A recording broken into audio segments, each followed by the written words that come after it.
Academicamente, o podcast da Autónoma Academy. Viva, bem-vindos a mais um Academicamente.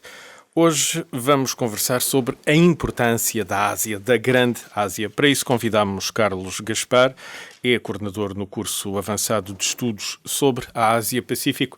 Viva, Carlos Gaspar, bem-vindo a este podcast.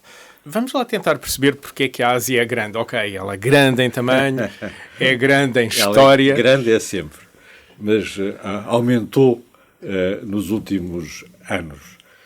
E aumentou sobretudo por causa da ascensão fulgurante da China. A China é o processo de modernização económica, urbana, mais rápido que a história tem registro, e a sua ascensão nos últimos 30 ou 40 anos transformou a Ásia. Se nós estivéssemos a falar em 1991, nós falávamos da Ásia do Nordeste, a China, o Japão, as duas Coreias, falávamos da Ásia do Sul, a Índia, o Paquistão, o Bangladesh, falávamos da Ásia do Sudoeste, a Indonésia e o conjunto dos países, Timor e o conjunto dos países à volta da Indonésia na Associação das Nações do Sudeste Asiático. Mas agora é diferente. Mas agora é diferente porque há uma ameaça, um risco concreto de que a Ásia se transforme numa região unipolar, dominada pela China. E isso faz com que o Japão, a Índia, convirjam para contrabalançar a ameaça de uma Ásia unipolar. E essa ascensão cria uma balança do poder à escala de uma grande Ásia que vai desde o Paquistão até à Coreia e que é, obviamente, a maior região internacional do mundo em termos demográficos e geográficos. Pelo espaço territorial, pelo peso demográfico, mas também porque tem a segunda e a terceira maiores economias do mundo, a China e o Japão. A Índia está a caminho de ser a quinta. Está em crescimento, já é o maior país do mundo a nível populacional, também já anda na corrida ao espaço. E vale a pena sublinhar o que são esses números. A Índia e a China têm 1,4 mil milhões de habitantes. O terceiro maior país na escala demográfica são os Estados Unidos, que têm 333 milhões. E, portanto, são um quarto, se quiser, do que são estes colossos asiáticos. Como diz, são países avançados no domínio da tecnologia e da ciência. O facto de serem capazes de organizar expedições espaciais é importante. É importante também sublinhar que existem ali 4 potências nucleares. A mais antiga é a China, a Índia e o Paquistão desde 1999 e agora também a Coreia do Norte. Portanto, estamos a falar de uma competição estratégica entre potências nucleares. Também nesta área do domínio de tecnologia nuclear para fins militares. Exatamente. Fala aqui de uma convergência entre o Japão e a Índia, naturalmente como contrabalanço desse poder de uma superpotência que é a China. Não podemos mais pensar na China como aquele país de onde vêm os materiais baratos para vender pelo mundo inteiro. Também vem. Também vem de lá, mas já é um gigante das tecnologias de ponta. A China já subcontrata noutros países asiáticos os materiais baratos que exporta. Como nós estávamos habituados a ver, se calhar nos anos 90, quando a nossa indústria se deslocalizou para a China. Mas como é que está a ocorrer isto é uma aliança natural dos sistemas quando um cresce, os outros aliam-se à volta? É uma regra da política internacional. Se há uma regra na política internacional, é a regra do equilíbrio.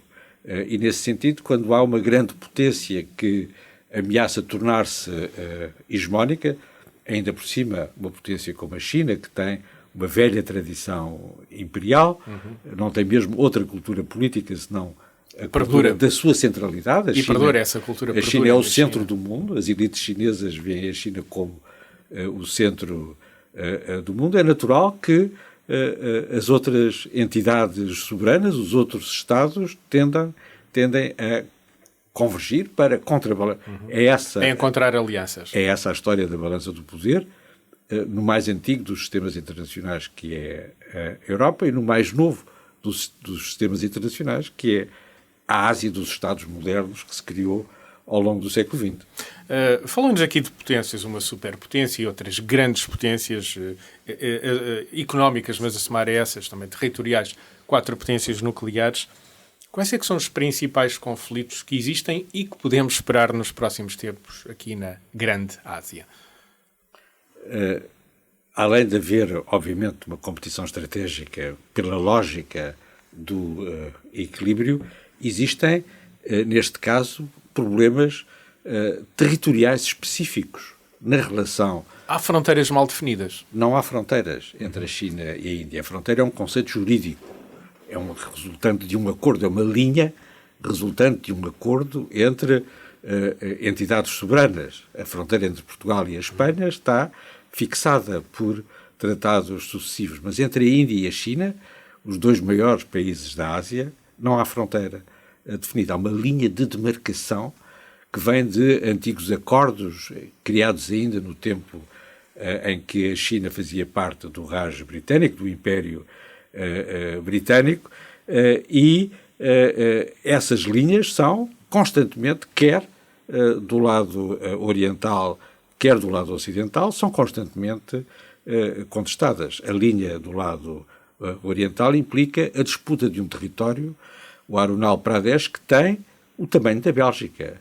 E do lado ocidental, nas faldas dos Himalaias, a 4.000 metros de altitude, as tropas chinesas e indianas regularmente têm confrontos, por vezes confrontos violentos, para definir a tal linha imaginária de fronteira dos glaciares dos Himalaias. Isto traz aqui um potencial de instabilidade. Naturalmente, porque há uma tensão permanente. Nós estamos a falar de exércitos face a face em territórios disputados. No Arunachal Pradesh existem 100.000 soldados indianos. E do outro lado da linha, que não é acordada, estão outros tantos soldados do Exército Popular de Libertação. E no caso do Japão temos também uma Coreia com fronteiras bem definidas, mas uma situação não resolvida, um impasse. Não há uma fronteira definida, há uma linha de armistício. Sim. Que marca a suspensão da guerra entre a Coreia do Norte e a Coreia congelada, não é? Do Sul, uma guerra suspensa por um armistício de 1953. E a Coreia do Norte acaba de mudar a sua Constituição para renunciar à reunificação das duas Coreias e declarar que a Coreia do Sul é o seu principal inimigo e que está em guerra com a Coreia do Sul, o que tecnicamente é correto, está em guerra, embora essa guerra esteja suspensa por esse tal armistício e uma linha, uma faixa quase de terra de ninguém. Definida por um major norte-americano e por um coronel soviético em 1945, porque se tinham esquecido de definir, quando os soviéticos e os americanos invadiram a Península Coreana no fim da guerra contra o Japão, se tinham esquecido de definir onde é que os exércitos paravam. Pararam nessa linha que ainda existe. Olhamos então para esta grande Ásia como um centro do mundo, o mais antigo, o centro de gravidade mais estratégica populoso da política internacional hoje em dia. Essa transferência do centro de gravidade da política internacional para a Ásia é reconhecida designadamente pelas principais potências, pelos Estados Unidos e pela Rússia, mais lentamente pela Europa, que está muito velhinha e um pouco decadente. Mas em 2011, formalmente, a Rússia e os Estados Unidos, no mesmo ano, paralelamente, ambas indicaram que iam fazer um pivô asiático, ou um pivô oriental, e reconhecer a prioridade asiática nas suas estratégias internacionais. E fizeram-no, aliás, em sentidos opostos. A Rússia do presidente Putin para se aliar com a China. Como e se tornou os bem Estados... patente neste conflito contra a Ucrânia. Exatamente. Não é? Essa aliança. Exatamente.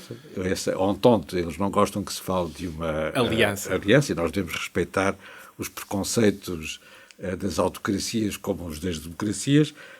É uma parceria estratégica.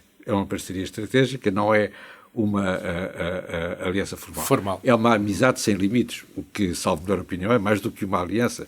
Uma aliança é uma amizade com limites. E até nem tem que ser uma amizade, rigorosamente. Os Estados Unidos, do Presidente Obama, reconheceram a mesma coisa, que era preciso conter a China e não aliar-se com a China, como os Estados Unidos fizeram no passado. Nesta lógica de conter a China, nós se calhar estamos aqui, ou é fácil imaginar esta potência asiática como uma potência territorial, mas a questão do mar é crucial para a China por causa do comércio e encravado, mesmo à frente do mar da China, está a ilha de Taiwan.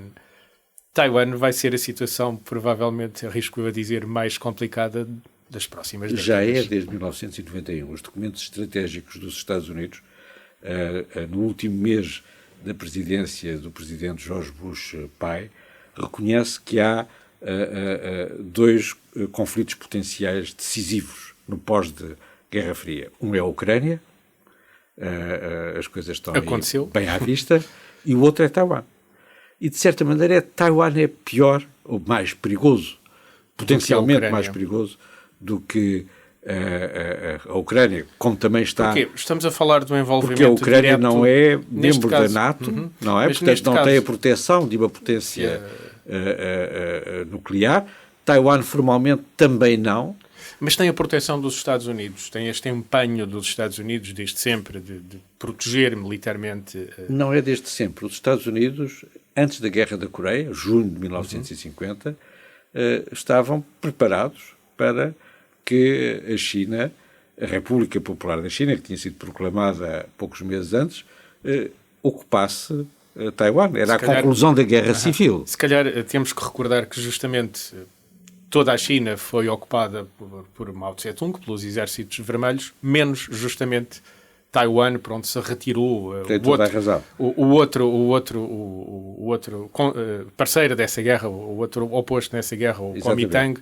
A República Popular da China, proclamada em 1 de outubro de 1949, resulta do fim de uma longa guerra civil entre comunistas e nacionalistas chineses no território continental. E fica essa ilha liderada pelos nacionalistas. Em outubro de 1949, os exércitos nacionalistas retiram-se para a Ilha Formosa, como era conhecida na altura e como os portugueses a batizaram no século XVI. Estamos a falar de um exército da China continental que ocupa um velho território chinês do outro lado dos estreitos da Formosa.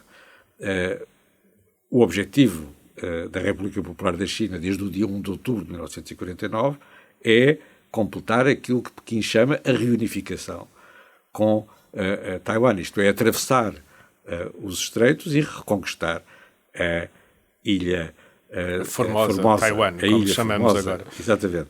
A ilha de mas Taiwan. Há um empenho, de lá para cá, há um empenho grande nos Estados Unidos em defender essa ilha. É a tentativa de conter, de alguma forma, a China? Desde a Guerra da Coreia, a Guerra da Coreia inicia-se com a invasão da Coreia do Sul pela Coreia do Norte, e no dia seguinte o Presidente dos Estados Unidos, Harry Truman, toma duas decisões.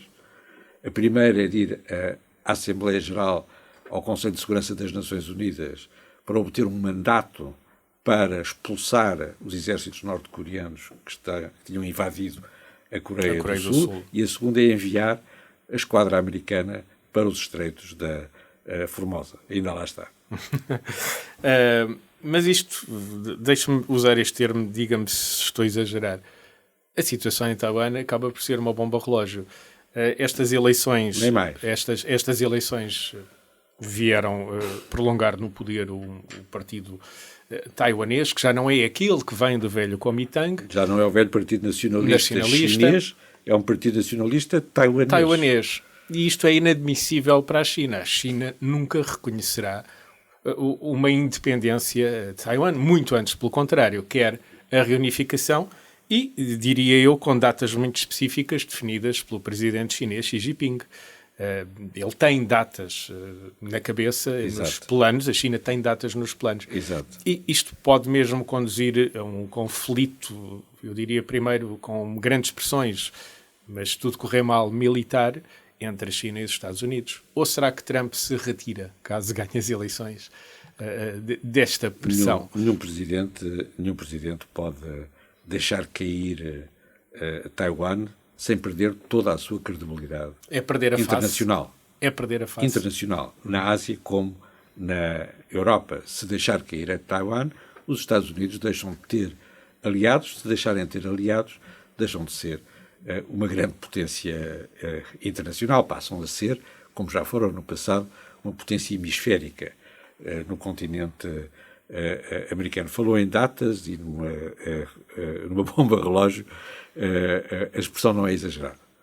A expressão não é exagerada neste sentido em que, desde Mao Tse-tung, que todos os principais dirigentes chineses têm adiado a questão de Taiwan. Mao Tse-tung disse mesmo ao presidente Nixon, a certa altura, que tinham de pôr em suspenso a questão de Taiwan por 50 ou 100 anos. Portanto, há 2000, mas Xi Jinping não 2070, tem essa paciência tradicional dos chineses. Ele tem paciência, mas não tem autoridade. Porque Xi Jinping não tem a autoridade de Mao Tse-tung, nem de Deng Xiaoping. Acaba por ter mais poder não reunido. Tem de todo, não tem de todo um poder comparável. Xi Jinping foi nomeado pelos seus camaradas do Partido Comunista como secretário geral. Mao Tse-tung fez o Partido Comunista da China, fundou a República Popular da China, e Deng Xiaoping, a mesma coisa, era...